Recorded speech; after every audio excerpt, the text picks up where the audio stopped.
وانا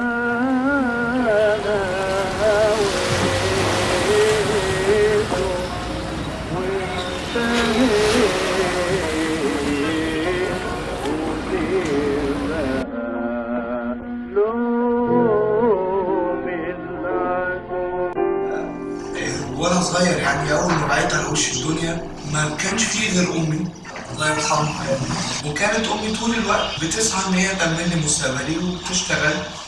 عندنا محل صغير على البحر في دواتي.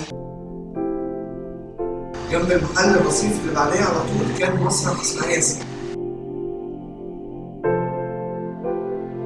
كنت متربي في وسطيهم وكنت بروح احضر العروض وكنت مبسوط قوي بيها وحاسس ان انا عندي طاقه ان انا اعمل زي الناس دي. كان طفل صغير رضيع وكانت والدته بتحب تتفرج على الاعمال المسرحيه فكانت تيجي وانا اشيله على ايدي. فبدا عمرو المحمدي يحضر جميع العروض اللي موجودة في مسرح إسماعيل ياسين. عملت عنده ملكة اللي هو يبقى ممثل. في ايه؟ في ايه؟ انتوا بتكلمونا كده ليه؟ شغلتونا؟ استعبدتونا؟ انت عارف انت لسه هنا ليه؟ لسه حكام لحد دلوقتي ليه؟ عشان انا لسه موجود هنا. ولحد ما بدأت اشتغل أول عرض قطاع خاص كان البعبع مع سعيد صالح اخراج عصام السامي. شويه لقيت المناخ في القطاع الخاص في تربات كتيره اخلاقيه مش كويسه. ما عرفتش اتاقلم. ما كنتش اعرف اروح اقول لفلان والنبي شغلني. ما اعرفش. فبدأ عمرو يطور من نفسه وبدأ ان هو يطلع درجة درجة. عملت الحمد لله اكتر من 32 فيلم قصير. عملت 2 فيلم رواية طويل. فيلم تليفون كنت عامل مشهد على قطعتين كده مع الفنان خالد ابو النجا. عملت مع المخرجة اسماء البكري، هو ده اللي كان اكبر مساحة يعني العنف والسخرية. ده كان 3 فيلم ليها وسافر المهرجانات. واخرج السنه اللي فاتت لكليه الهندسه واللي قبلها اخرج لكليه العلوم. يعني هو مش ممثل بس، لا ده مبدع في الاخراج. بعد ما خلصنا العرض اكتشفنا انه تاني يوم احنا كان عندنا العرض يوم الخميس، تاني يوم الجمعه كان بيغسل كلى. ودخلت العنايه المركزه سكر كانت 815. بدأنا ان احنا اللي مش شغال في المشهد فبيطلع يجري عشان يجيب له حاجه سخنه يشربها. المشكله ان هو فعلا ما كانش قادر ياخد نفسه. خلل في وظائف الكلى ادى ان احنا احتاجنا ان احنا نعمل زرع كده. طب انت يا عمرو انت ما قلتلناش ليه؟ ما كانش ينفع اقول يعني كنت هسيب العرض. ببقى موجود في الكواليس وبيهولوني وببقى يعني خلاص وداني على الخشبه على خشبه المصر بسمع دخلتي امتى. اول ما بيجي المشهد بتاعه بتلاقيه داخل بيخش هو مش عارف يجيب نفس منين. واقوم يقفوا زمايلي كلهم والمخرج يبقى في الصاله يقول هيقع دلوقتي. وصلت يعني لمشهد من المشاهد البريك بتاعه دخله المخرج قال له نوقف، انا مستعد اوقف عادي، ممكن نعتذر للجمهور ونعتذر للجنه والناس. هو فعلا فضل مصر تماما ان احنا نعرض. بخش بقول بسم الله ما شاء الله، بقف بنتع صوت مفتوح وبمثل، بحس ان بيجيلي باور وقوه غير عاديه. وكملت ليله العرض وفعلا خلصت التحيه. كنا شبه مسندين عمرو. خلصت التحيه دخل الكالوس وقع. المفاجأة اللي في الموضوع حاجة إن عمرو خد جايزة أحسن ممثل على مستوى الجمهورية، وده فعلا بشهادته وبشهادة الكاست اللي كان شغال. دي كانت تعد أقل ليلة. الراجل ما عملش ربع اللي كان بيعمله في البروفات أو في ليالي العرض اللي عرضناها هنا في اسكندرية. بقى سر الحياة هو شغلي، بنسى تعب الدنيا كله وأنا بشتغل. رحنا مكان دون المستوى زي ما بيقولوا، هو 7 سراير ولا 6 سراير قاعدين جنب بعض كلهم بيغسلوا، مفيش أساسا فاصل، مفيش أي نظافة خالص. عملت أكتر من عملية في عينيا، وحصل لي جراحة في رجلي في مرة وكان لازم أغير 3 مرات في اليوم عليها، ولا قدر الله لو كده ممكن يحصل بتر الرجل، والحمد لله تجاوزتها. دخلت ست كبيرة ودخلت قعدت على السرير اللي جنبه وقالت لي هو أول مرة يغسل؟ قلت لها حضرتك. قالت لي طيب بص ما تحسسوش إنه تعبان، يعني حاول توهمه باي حاجه، حاول تلهيه في اي حاجه، تقول له نكته، تهزر، تعمل اي حاجه. فضلت تهزر مع عمرو وتضحك معاه لحد ما ابتسم. الدكتور قال لنا اطلعوا بره علشان غلط. بعد شويه سمعنا الصوت عالي، اجري جيب التنفس، اجري جيب الانبوبه، اجري جيب مش عارف ايه. انا قلقت، كانوا قافلين الباب بره، فضلت اخبط على الباب عشان اخش، لقيت عمرو الحمد لله زي ما هو. والست اللي جنبه اللي هي كانت بتكلمنا ديت للاسف توفت، اختها وطى مره واحده فتوفت. اهلها بقى وقرايبها وعيلتها كلهم فضلوا يصوتوا ومش عارف ايه، وعمرو فضل يتحرك على السرير زي المجنون وهو بيغسل، عمال يبص حوالينه كده مش عارف انا بعمل ايه. طب هي ماتت يا نهار اسود. عمال يمسك في ايديا جامد. طب عايز ايه يا عمرو؟ اقرا لي قران. حاضر يا عمرو. قريت قران وهو بيبص جنبه وبيتشاهد وانا بعيط وانا بقرا قران. والمقابل انك تجيب نتيجه، المقابل انك تحقق مركز. نتيجه بأمارة ايه؟ بالعكس احنا بنشقى 3-4 شهور وممكن يجي قرار معلش احنا اجلنا لظرف مش عارف ايه، اصل الشركات اتاخرت، اصل مش عارف ايه وهكذا.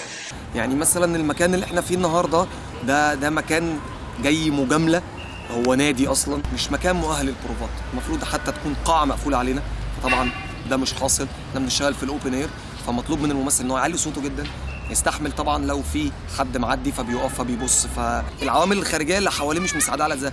صوت الكلاكسات العربيات، مش عارف الاطفال طبعا اللي متحركه هنا في المكان مرجحه، مش عارف ايه، الاطفال بتلعب، الاطفال هتطلع تخترق ده، ان احنا في نادي.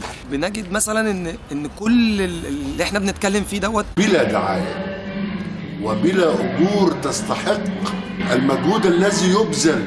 والبوكت ماني اللي هما بيقولوا عليه بوكت ماني اللي احنا بنفرحوا بيه، فلوس ما تجيبش حق المواصلات.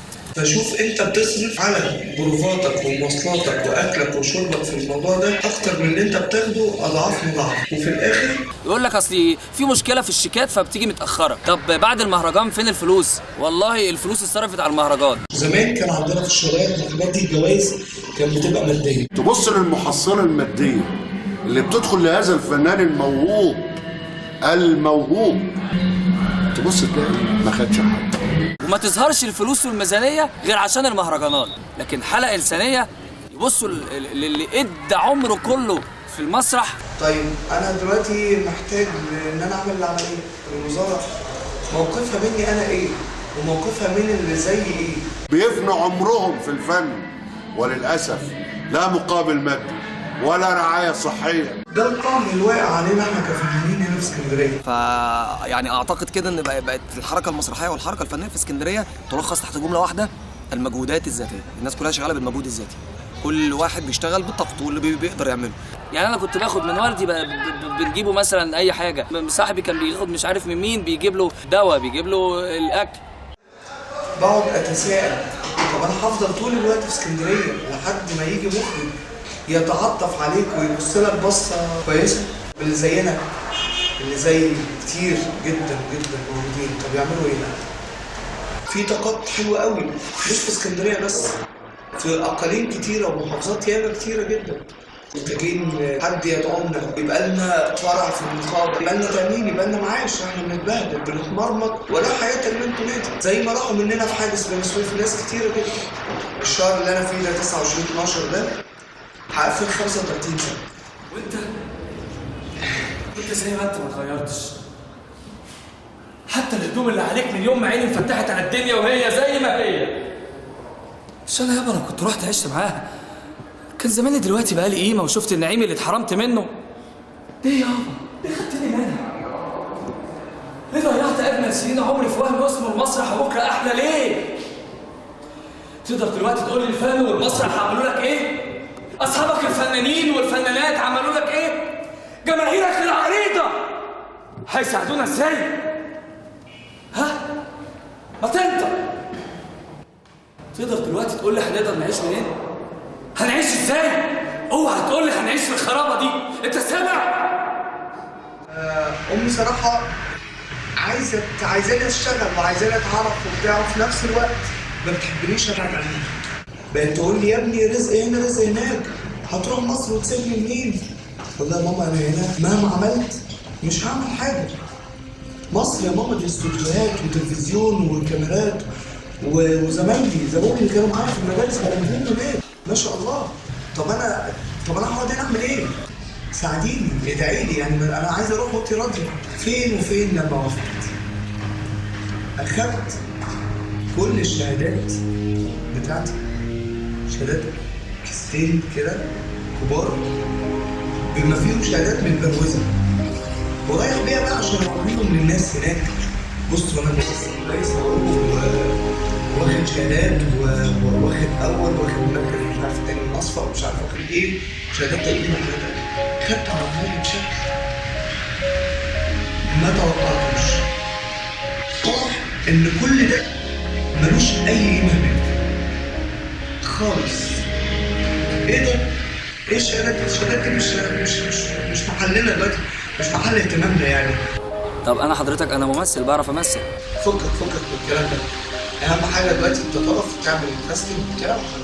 انت مش ممثل اكاديمي لذلك هتبقى مكان كتل، هتقف قدام الكاميرا، هتقف في زحمه. طيب سيب رقم تليفونك. عايز صور فصات وبروفيلات وبتاع ومش عارف ايه وحاجات كده. في الاخر خدت ملاليم 50 جنيه. معلش ربنا يكرم لما يجي لك فرصه بعد كده هبقى اخليك تمثل. وقت ما ربنا بيكرم حلقه ولا حلقتين ولا مش عارف ولا مشهد ولا بتاع، معلش خليك معانا نبقى نشوف لك حاجه عشان ابن مش عارف مين موجود. طب وبعدين؟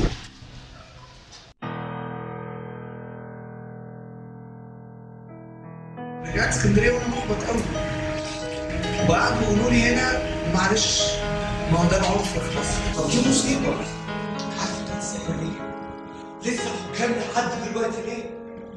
عشان انا لسه موجود هنا. ايوه ما مشيتش. عارف انت بتفكرني بايه؟ الراجل الغبي، لا مؤاخذه انا ما اقصدش اكل في سعادتك يعني. الراجل الغبي ده اتجوز واحده ست كانت قايله له صوابعها على 10 شهر، كانت مريحاه على الاكل وهو مطلع عين افضل. لا بياكلها ولا بيشربها ولا بيديها مصروف ولا بيخليها تنام ولا حتى ترتاح. وفي الاخر لما لقت فرصه انها تهرب قعد يصرخ ويقول الحقوني يا ناس، الحقوني يا عالم، مرضي يهرب مع راجل. لسه سنين الموعد. النبي بيه، النبي طلب بسيط الله يخليه، كبروا دماغكم مننا، سيبونا نعيش. ده طلب بسيط ما يستكترش عليكم، سيبونا نعيش.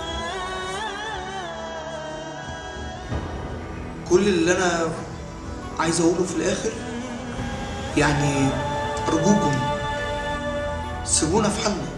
انا خلاص بالفعل انا مش عايز اي حاجه، مش عايز علاج يعني.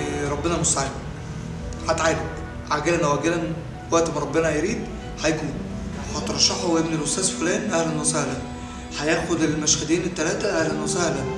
انا عايز بس كل ما فيها ان انا اروح المسرح اشتغل بروفا وانا مطمن، ملاقيش المسرح بيولع بيا. اجي اعمل فيلم قصير قدرنا نجمع الاضاءه او اشتركنا وجمعنا وجبنا اضاءه، حد من زمايلنا ربنا كرمه عنده كاميرا، نيجي نشتغل فنلاقي لا لازم تصريح، لا لازم مش عارف موافقة مين، لازم مش عارف تعمل ايه. كتير. الفلوس وسيلة وليست غاية. احنا محتاجينها عشان نقدر نكمل وننتج ونشتغل بيها، لكن ان لم توجد فاحنا عندنا حلول كتيرة جدا. احنا ما بنقفش، احنا ما بنعطلش. شكرا لكم جدا، مش عايزين اي حاجة. اهم حاجة سيبونا في حالنا.